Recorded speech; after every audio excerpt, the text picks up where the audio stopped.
এখন আমরা এমসিকিউ 10 নম্বর নিয়ে কথা বলবো। 10 নম্বর প্রশ্নটা যশোর বোর্ড 2023 সালে আসছিল, কেমন? তো যশোর বোর্ড 2023 সালে ত্রিকোণমিতি যে অঙ্কটা আছে সেটা দেখি। প্রশ্ন বলতেছে tan θ = 4/5, ঠিক আছে? তাহলে আমরা যদি একটা ত্রিভুজ অঙ্কন করি, কেমন?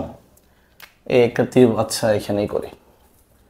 আমরা যদি একটা ত্রিভুজ অঙ্কন করি, এই ত্রিভুজের এ বি সি নিলাম, এটা নিলাম সমকোণ, এটা নিলাম কি থিটা। এই থিটা নেওয়ার কারণে এটা হয়ে গেছে লম্ব, আর এটা হয়ে গেছে ভূমি, আর এটা তো অতিভুজ, ঠিক আছে? আর আমরা জানি tan θ, tan মানে কি? tan θ মানে লম্ব বাই ভূমি। তো লম্বর মান কত এখানে 4, আর ভূমি কত এখানে 5 দেওয়া আছে। তার মানে এখানে কিন্তু আমার অতিভুজের মানটা দেওয়া নেই। অতিমান দেওয়া আছে? দেওয়া নেই, কিন্তু আমরা পিথাগোরাসের উপপাদ্য কি করতে পারবো? এটা বের করতে পারো, মানে পারবো। তাহলে পিথাগোরাসের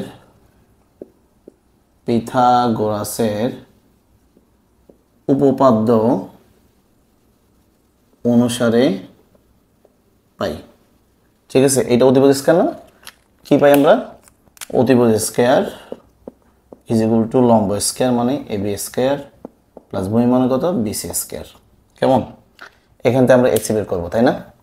মানটা বসিয়ে দিই। ab এর মান দেওয়া আছে কত? 4 স্কয়ার, bc এর মান দেওয়া আছে কত? 5 স্কয়ার = 16 প্লাস কত? 25, যোগ করলে হয় কত? 41। আমার লাগবে ac এর মান, তাহলে ac √, কত? 41। তাহলে আমরা এটা মান পাইছি, √, কত? 41। কিন্তু আমার প্রশ্নদের বাই করতে, মানে প্রশ্ন বাই করতে বলছে কি? Cosec theta by cot theta, কেমন? তাহলে আমি একটু প্রশ্ন লিখে বলি। সুতরাং বাই করতে বলছে কোসেক থিটা ডিভাইড কত? কট থিটা বাই করতে বলছে। এখন কোসেক মানে কি? সাইন মানে লম্ব অতিভুজ, কোসেক কি হবে? সাইনের উল্টা। তো লম্ব অতিভুজ মানে অতিভুজ বাই লম্ব। তাহলে এখানে কোসেকের মান হচ্ছে অতিভুজ বাই লম্ব। অতিভুজ কত? অতিভুজ হচ্ছে যে এসি, আর লম্ব এখানে কত? এবি, ঠিক আছে? আর কট থিটা হচ্ছে tan এর উল্টা। tan মানে কি? লম্ব বাই ভূমি। আর কট কি হবে? ভূমি বাই লম্ব। এখানে ভূমি কত? ভূমি হচ্ছে বিসি, আর লম্ব কত? লম্ব হচ্ছে এবি। মানগুলো বসাই দিই। তো মানগুলো বসাইলে এসি এর মান হচ্ছে √, কত?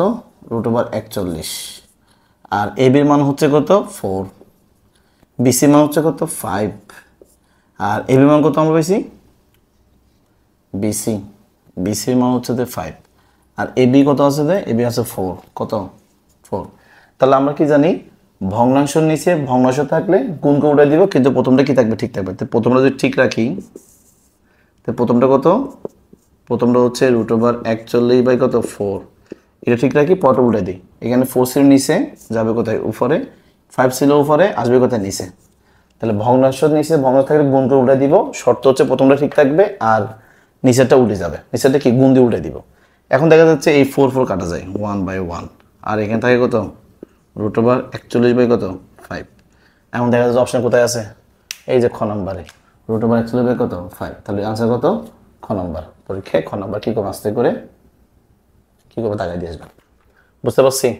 তো 10 নম্বর অঙ্কটা কিন্তু মোটামুটি ইম্পর্টেন্ট ছিল, ঠিক আছে? যশোর বোর্ড 2023 সালে আছে। বুঝছে কি না? আশা করি বুঝছেন। বুঝে থাকলে ঠিকই করবেন, বলবেন যে ভাইয়া বুঝছি, কেমন?